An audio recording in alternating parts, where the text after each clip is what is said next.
Hello students. जैसा कि हमने पिछली क्लास में पढ़ा था अवलोकन के बारे में कि सामाजिक घटनाएं बहुत ही विविध और जटिल होती हैं।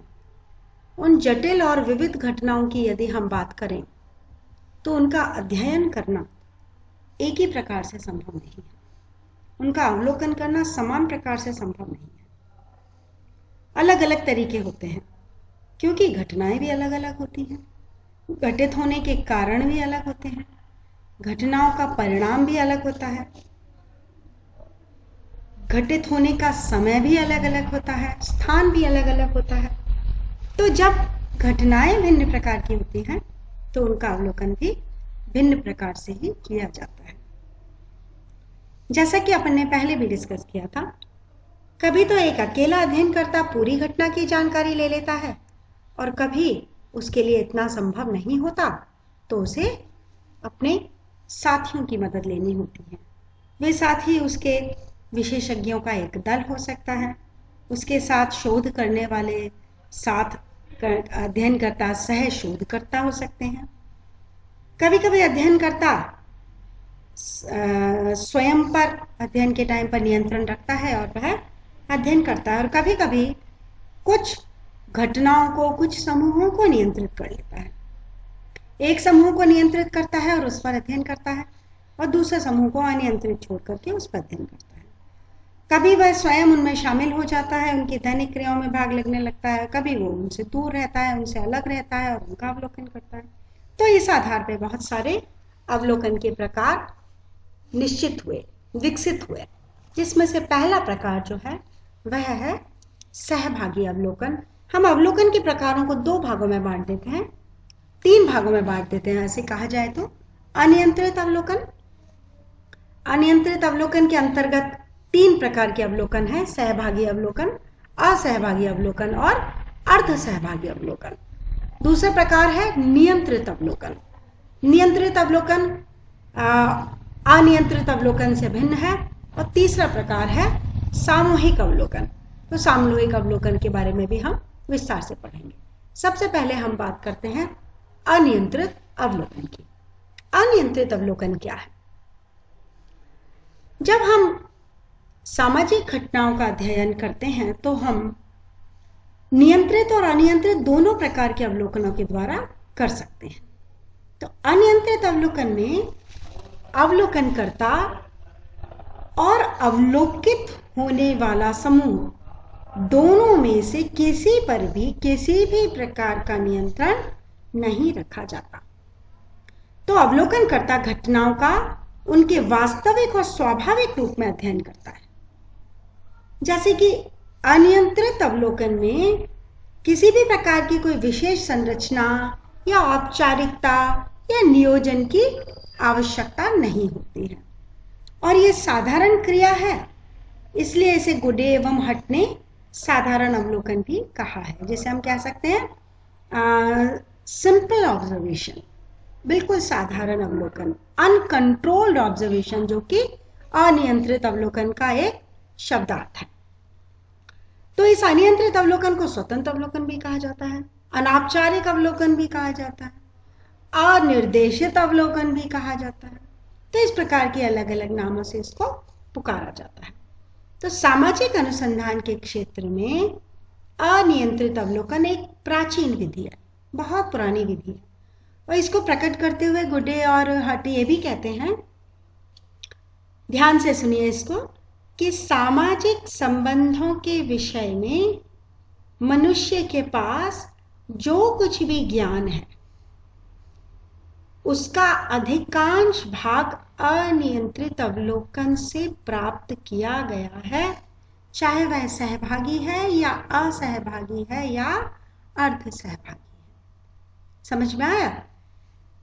गुडे एवं कहते हैं, गुडे एवं हट कहते हैं कि यह जो अवलोकन का प्रकार है, अनियंत्रित या अनिर्देशित या स्वतंत्र अवलोकन, ये कितना महत्वपूर्ण है, कितना उपयोगी है कि जितने हमारे जो सोशल साइंस हैं, जितने भी सामाजिक विषय हैं, उनके बारे में, उनमें जो भी सामाजिक संबंध है उन सामाजिक संबंधों के बारे में मनुष्य के पास जितना भी ज्ञान है, जितनी भी जानकारी है, जितनी भी नॉलेज है, वो कैसे इकट्ठी हुई है? इस अनियंत्रित अवलोकन, क्योंकि उसने कभी भी कुछ भी, जो भी ज्ञान उसके पास हासिल हुआ है, उसको प्राप्त करने के लिए मनुष्य ने कभी भी किसी भी प्रकार से कुछ भी प्लान नहीं किया। अनिर्देशित, अनियंत्रित, स्वतंत्र कह सकते हैं ना, अनौपचारिक भी कह सकते हैं, इस तरीके से। तो इस तरह से स्पष्ट हो जाता है कि अनियंत्रित अवलोकन कितना उपयोगी है, कितना महत्वपूर्ण है, और कितने समय से उसका प्रयोग किया जा रहा है। वर्षों से उसका प्रयोग हो रहा है। जब से शोध शुरू हुआ है, अनुसंधान शुरू हुआ है, तब से अवलोकन का महत्व, अनियंत्रित अवलोकन का महत्व बना हुआ है। इसी के साथ में अनियंत्रित अवलोकन के अर्थ को स्पष्ट करते हुए पीवी यंग भी कहते हैं कि अनियंत्रित अवलोकन में हम वास्तविक जीवन से संबंधित परिस्थितियों की सतर्कता पूर्वक जांच करते हैं। जो वास्तविक परिस्थितियां हैं, वास्तविक जीवन की जो परिस्थितियां हैं, उनका हम सतर्कता पूर्वक जांच करते हैं, यानी कि जिनमें यथार्थता के यंत्रों का प्रयोग होता है, निरीक्षण की हुई घटना की शुद्धता की जांच का कोई प्रयोग नहीं होता, पुनः जांच नहीं की जाती। निरीक्षण की हुई घटना को पुनः जांचने की कोई आवश्यकता नहीं होती। तो इस परिभाषा से तीन बातें स्पष्ट होती हैं। ध्यान से सुनिए, पीवी यंग की इस परिभाषा से तीन बातें स्पष्ट होती हैं। एक तो अवलोकनकर्ता पर किसी प्रकार का कोई भी नियंत्रण नहीं होता। जो अवलोकन करता है, शोध करने वाला व्यक्ति है, अनुसंधान करने वाला जो व्यक्ति है, उसके ऊपर कोई भी नियंत्रण नहीं होता।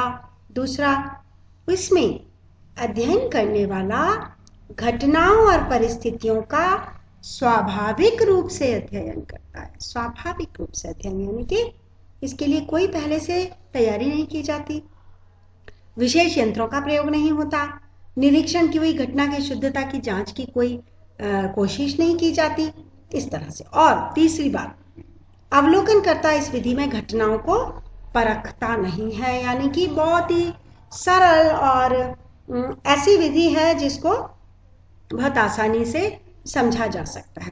तो ये हुआ अनियंत्रित अवलोकन के बारे में मैंने आपको बताया। अब हम देखते हैं अनियंत्रित अवलोकन का पहला प्रकार, पहला उपभाग जिसको हम कह सकते हैं, वो है सहभागी अवलोकन।